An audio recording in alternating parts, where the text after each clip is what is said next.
I'm DJ. And I'm Andrew, Welcome to One Shot Tavern, a TTRPG podcast where we seek out new ways to tell your stories through different systems and games. And today, we're talking about our games. Specifically, we're going to jump in and talk about the exciting thing coming up here and the terrifying thing, and that is Zine Month. Ever since last year, I've already been like preemptively excited. I know you were not planning on participating in this year, but it was kind of like always baked in for me. I'm like, I'm gonna do it again as soon as I possibly can. But yeah, how you doing? Let's get into this. Are you excited about your project? I am very excited about my project. It's funny because a lot of the ways that I do planning and creation is just in my head all the time. And then I take notes on my own thoughts. And so that's kind of like what me and Maggie have been doing. For those of you who don't know, I'm actually working with my friend Maggie on this. Maggie started off as a GM for hire colleague, then player, and then just really close friend of everyone at One Shot Tavern. Maggie's a delight. Yeah, she was great even early on when I was working on Battle School. Yeah. Just lots of good playtester kind of And that's the experience thing, in her too. history, and she's got the mind for it. Yeah, so it's been very helpful. Maggie worked as a QA tester for video games, which is such a great talent to have when you are bouncing ideas off of somebody, especially when you're playtesting mechanics, which is what she did for Battle School. So now I was like, all right, listen, I don't need you to do everything. I'm not asking for that.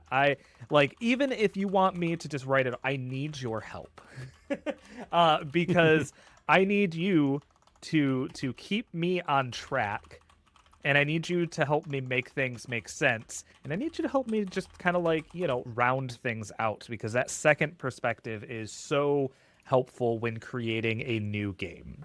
And it's not a new game from the ground up. I am using Andrew's Entwine system that he used for Battle School, created for Battle School. But still, we were adding some mechanics and stuff to it. We're so excited. We get excited anytime anything revolutionary comes up in society, and we're just like, oh my gosh, this is ridiculous. Like, how can we even top writing the storyline that is, the past 6 months of life? Luckily, I'm also a part of your project here, and it's fun to collaborate again. Yes. Pink Security was such a blast to work on. Like, it was a cool aesthetic. You commissioned so much killer artwork for that book. Yeah, I worked with some amazing we've seen the artists. preview copies. The print looks great. Yep. And you're getting ready to do your final order and fulfillment here. Yeah, just need the ISBN. And that's it. So we'll both have our first Zinequest Kickstarter fully fulfilled. Yep. Before the next one, which is great. Yep. So yay, we did it. Yep. Round of applause.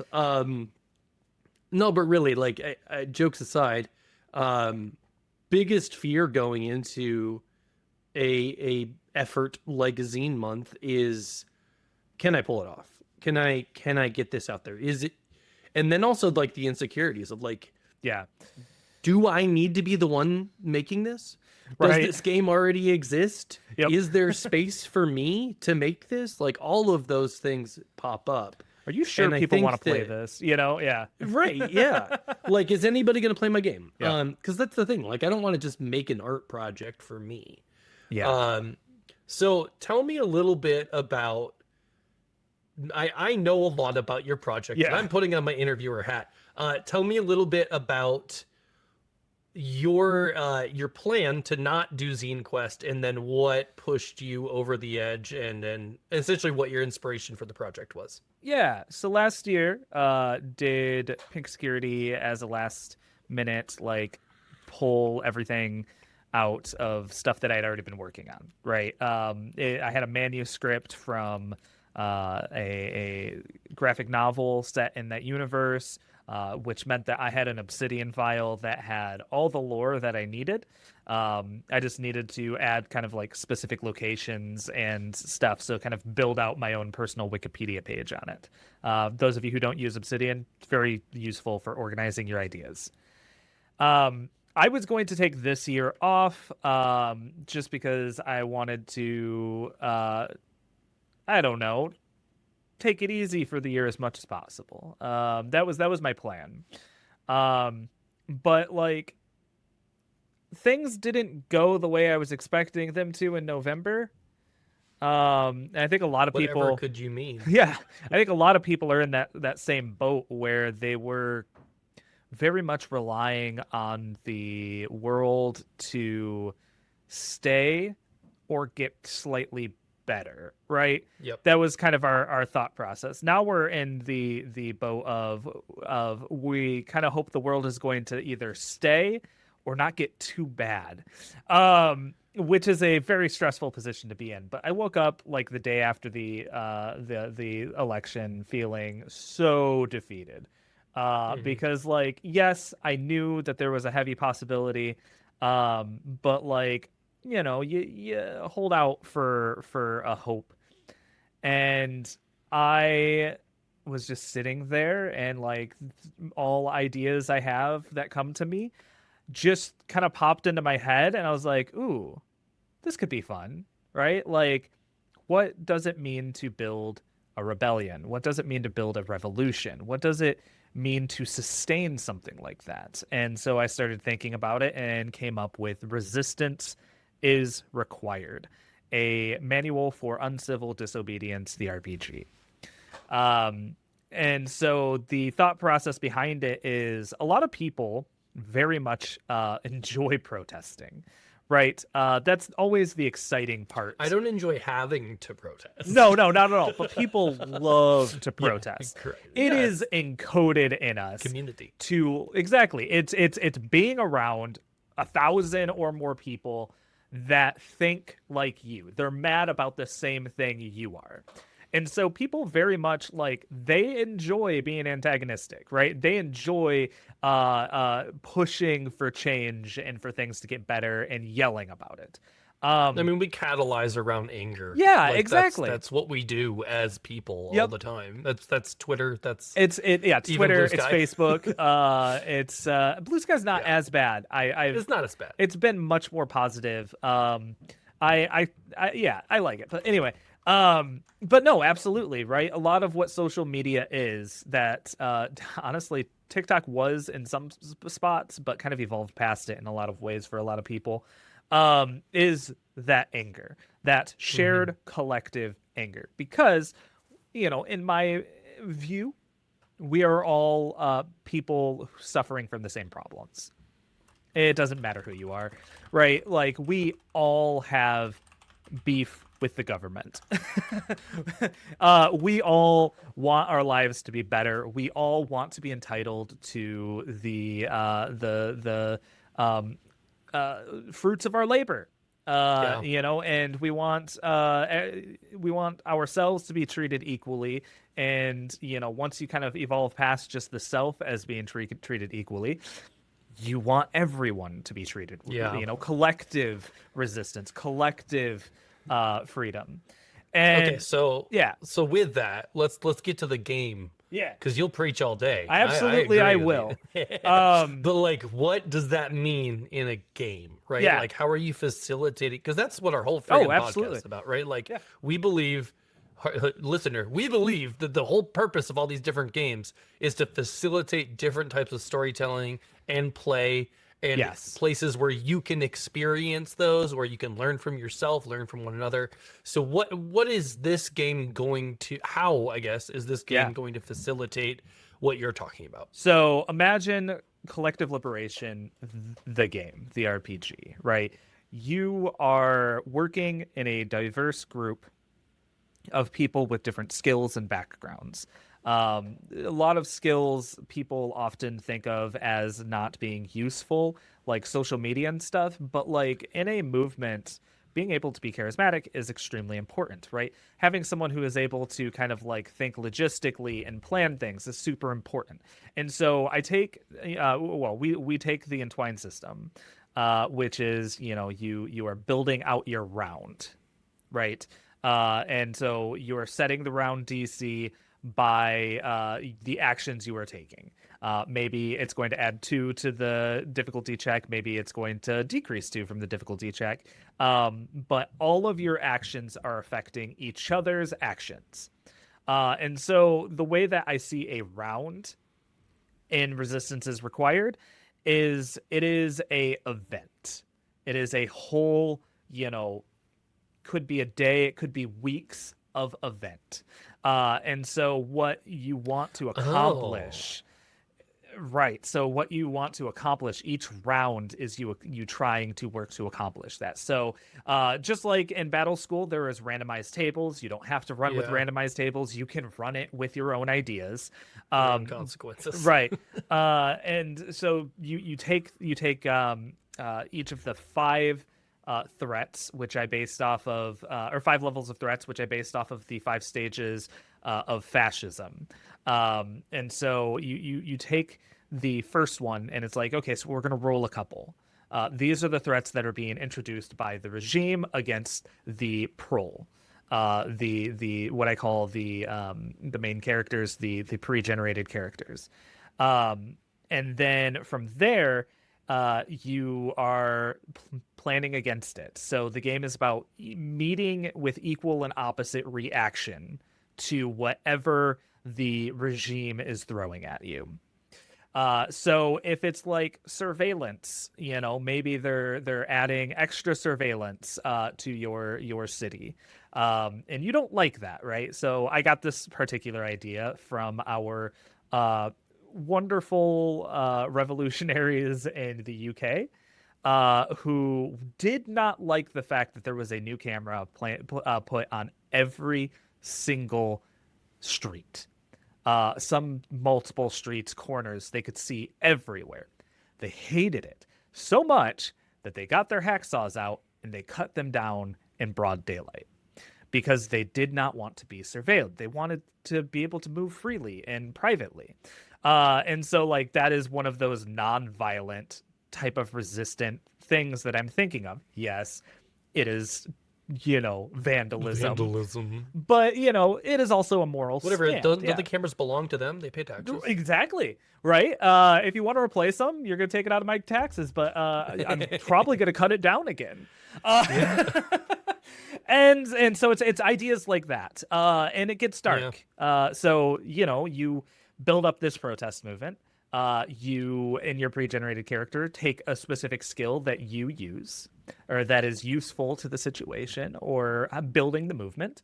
So like, say you have somebody who is like the face. They are the charismatic, like social media influencer who is getting people on the streets, right? And so they will possibly use one of their special abilities or one of their special, moves to influence people to come and gather. And so the better they do, the more people are going to show up, which could have effects later on, right? The more people you have, maybe you're going to take a -1 off of that round's DC, right? Sure. And then you have quick question. Yeah, what's up? Are you using brains and brawn? I'm essentially just going to use brains and brawn. Okay. I know you're moving away from it to be a little bit more, maybe. Interchangeable. I am for the game I'm working on, but right. And that was kind of what I was thinking. I was like, brains and brawn work really well in this situation. There's a reason why they're so simple. It's incredibly simple, right? It's like, okay, a charismatic thing is going to be a brains thing. A building something is going to be a brains thing. But then like you are going to have physical situations where it's like, I need to throw back this smoke grenade. To run. Yeah, I need to throw back this smoke grenade and whatever. And so basically you all work together and you're working as essentially leaders of different groups within a resistance working together. Yeah, and so you've mentioned a couple times pre-generated characters. I've got a pretty good idea of what you're talking about, but do you want to talk a little bit about those? Do you have any Yeah. of those fleshed out that you want to talk about? I don't have them fully fleshed out. I have the Archetypes, archetypes kind of. of them. Yeah. But like so let's go with the propagandist. Your propagandist, because you know propaganda isn't always untrue information. Hmm. Sometimes it is just information meant to motivate and inspire, right? And so you have to often combat propaganda with propaganda. And so the propagandist is your guy who is going out and he's tagging bridges, Hmm. basically saying, you know, collective liberation or like end the Yeah. regime or whatever. Because those are things that people like a lot of people think that graffiti is like some useless thing. But like I can tell you, every time I go into a major city and I see something that is like you know, eat the rich written on a bridge or, you know, something talking about like ending a genocide, I always note on it. I like to take pictures of it if I can, but I will you know, if I'm with my wife, I'll be like, look at that. It's dope. Yep. You know what I mean? It sticks in my brain. It makes me think about the current issue. And so that's like the propagandist's main job. And they might work with the face. They might work with the influencer who, you know, they're, oh, look at this, what I just saw. And then like it helps to spread the message. And so it's a very collaborative work together type you know, decision Yeah. making process between, you know, whatever groups you've taken. There's also So then oh you're baking in like special abilities specific to the archetype and stuff. yeah. Are they staying at the level of like sorry. Are you putting a name on them? Are you like creating custom artwork for a specific character, or is it much more archetype level where I could just play as the propagandist and it would be whatever I want to skin it as, or is there Yeah, more like story going on than that? there's a little bit more story going on than that, but it's like player driven, right? So I'm planning on for all of the artwork to be as anonymous as you can make it. Oh, so like masks and like got Exactly. it. So you can project yourself into You it. can project yourself into it because like everybody, you know, wants to be able to see themselves in these revolutionary roles. And You giving them like code names? That'd be yes. cool. Yeah, yeah. So like the ignitionist is and like yes, I know that like ignitionist isn't, you know, a word. I don't care. I like it. It sounds cool. Like the ignitionist is like the guy who's you know, handing out the stupid bottle rockets, right? Yeah. They're harmless, they pop off, they're distracting, right? And so with these special abilities, they operate off of a system called renown. And so throughout, maybe you get a critical. The regime master, which is what I call the game master, would hand out a renown. A renown is an expendable resource that is people. There are people who have signed up to work with you and your organization within the revolution. They are the ones that are like, yeah, put me out there, coach. I will get arrested if you need me to get arrested, Hmm. because they believe in the movement. However, the caveat is they are people, right? Yep. And so it's very much heavily implied, or not even implied, just like, hey, the theme of this is every revolution has a cost, and that cost is often people. And Hmm. so you need to know that before you just start spending your renown on Right. anything and everything. And so Yeah. with the entwined system with Battle School, right, you have like this leveling system. I've replaced the leveling system with special abilities that cost certain amounts of renown. And Okay. so the more renown that it costs, the bigger it is. And so it's Yeah. essentially a high level thing that typically you wouldn't be able to get into until like round three, four, or five. You Hmm. can absolutely beat everything, right, by not using renown. It's going to be a Yeah. lot harder, and you're relying on the dice to roll correct for you. Whereas you could be like, oh, man, this round DC is really high, but we really want to do this.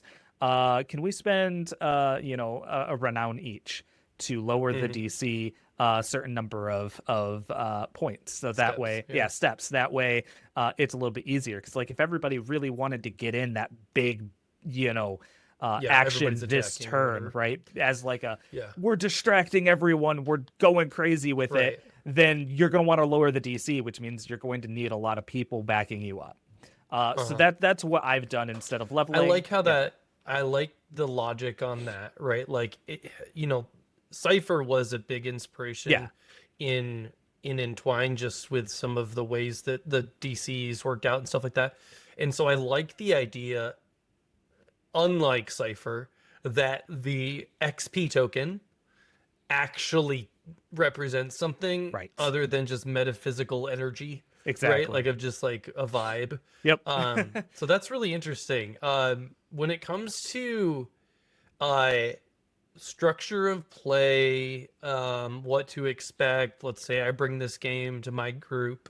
Is this a campaign? Is this a few shot? This is a one shot. Where does this kind of sit in those categories? You can absolutely play it as a one shot, right? It's no prep because you're just snagging up the pre-generated characters. I'm planning on there to be I believe 10 pre-gens is what Okay, is cool. what we Right, decided on. because you can die. If you die, right? In this case, more Yeah. likely if you get arrested. You get arrested. Then you can just pick up another pre-gen and continue where you left off. And so that way it's like, hey, you also are expendable in this because the goal is more important than the individual. Yeah. Oh my gosh, I have an idea for you. Yeah, what's up? You should totally have, when appropriate, like a self-sacrifice mechanic. Oh yeah, So, absolutely.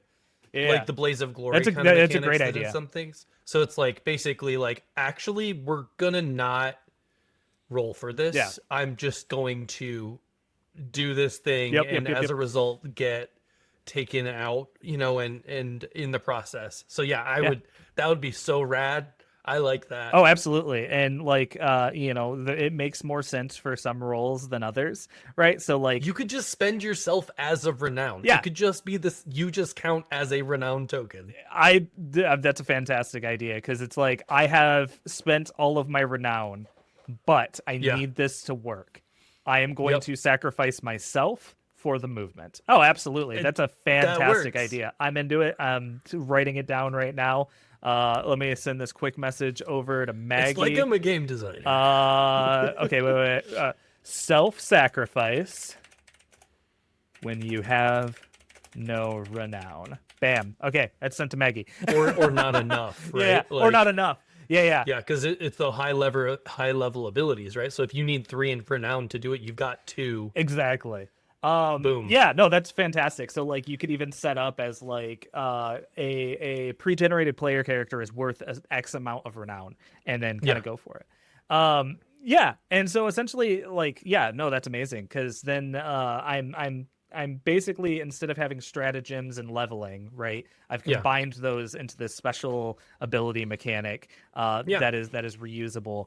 And it takes it all the way to the top if you want to. So like I said, you can play it as a one shot with no prep, right? You can roll it all right there. You could just play a quick session. My thought process is each session is an entire level of one of the fascism. Yeah, exactly. The levels of fascism. And so it one session can take place over 3 months, right? In game.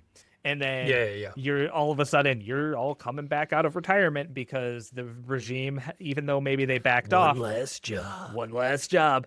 Even though the regime has backed off, because that's often what we see happen, right? Oh well, maybe we're not gonna do that, right? Maybe we're not going to censor the internet, which unfortunately has happened several times where like everyone was like, we probably shouldn't censor the internet. This is probably a bad thing.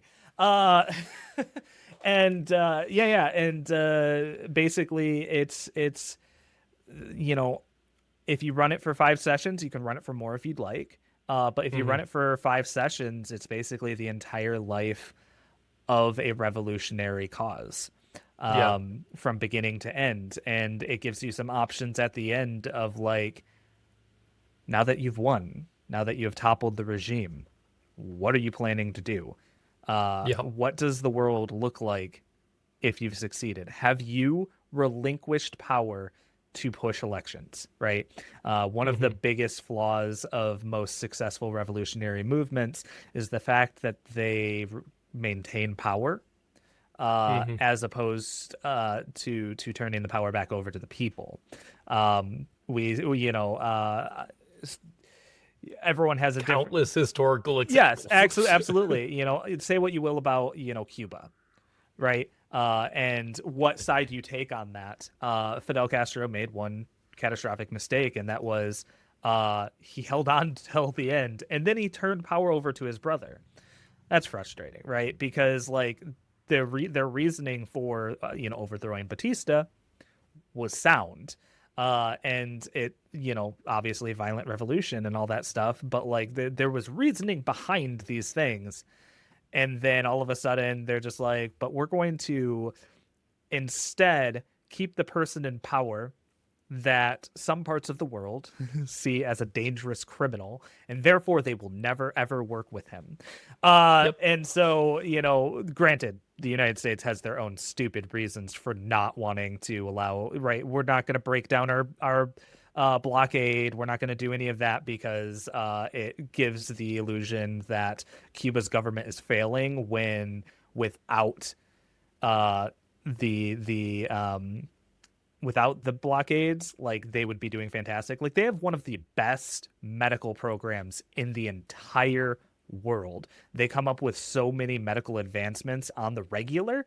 And we just kind of look at them and we go, look at them. They have to rebuild all their cars because they can't get cars put in the, you know, on the island. So it's basically, you know, you looking at the examples around the world of successful and failed revolutions and successful and failed governments and going, how are we going to be different in order to maintain our ideals as a movement while also surrendering ourselves for judgment? And that's it. Yeah. That's it. That's the that is resistance is required.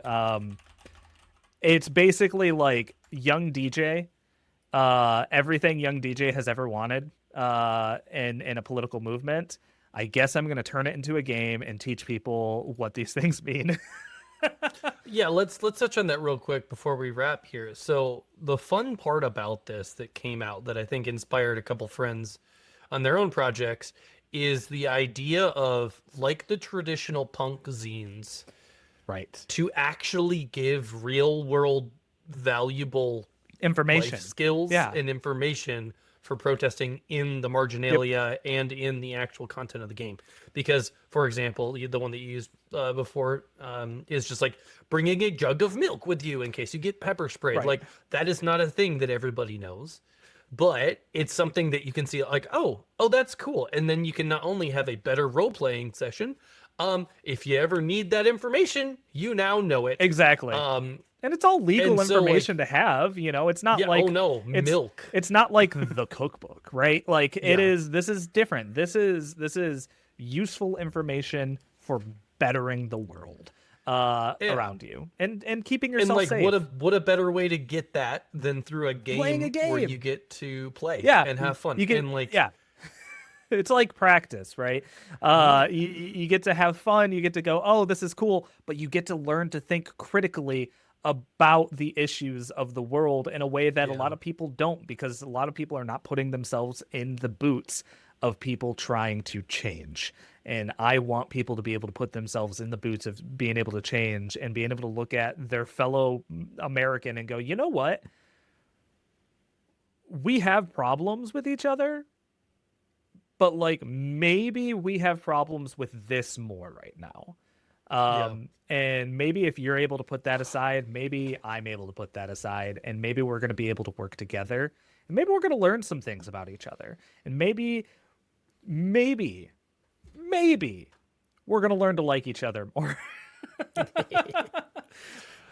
Oh man. Well, I'm stoked for this game. I can't wait to work on it. I can't wait to read it and I can't wait to run it.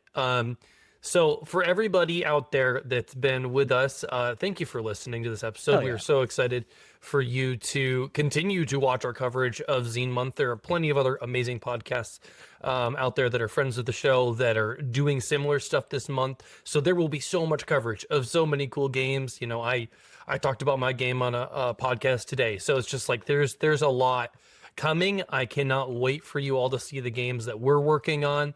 I've got an episode coming up here that we're going to record in a minute, and I cannot wait for you guys to jump in, back some cool projects, and hopefully get some cool games in your pocket.